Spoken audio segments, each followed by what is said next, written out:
If you've never grown anything before, I'm going to give you 3 or 4 seeds that you can grow. It's going to give you a lot of food, and you're going to be very happy when we're done. I'm going to plant along with you as advertised. If you haven't planted yet, you're still in fine shape. We'll only be a couple days apart, but I can still show you what you need to do. This will be a new series, us planting together, and every couple days we'll take a look at it. Container gardening for beginners. Let's garden together. This isn't a challenge. We'll go through the ups and downs together. We don't have anything yet, but we wouldn't expect anything. We'll grow together, we'll up pot, and then we'll harvest. It'll be fun. Day 6, update, container planting for beginners. Check it out, we've got lettuce sprouted in both containers. You should be just a day or so behind.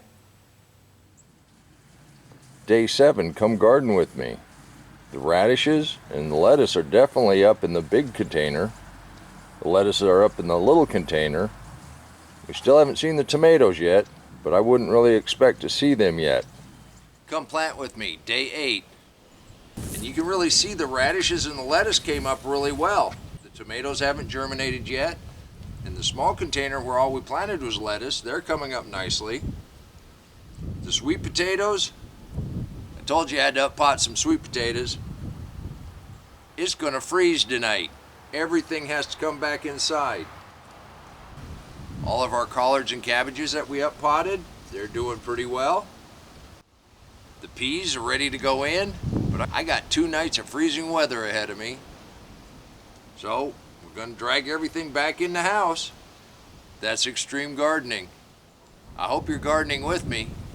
Let me know how your lettuce and your radishes are doing. Let me know if your tomatoes have germinated.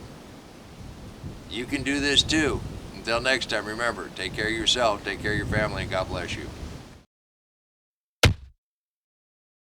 Come on, let's plant. Let's go plant garden.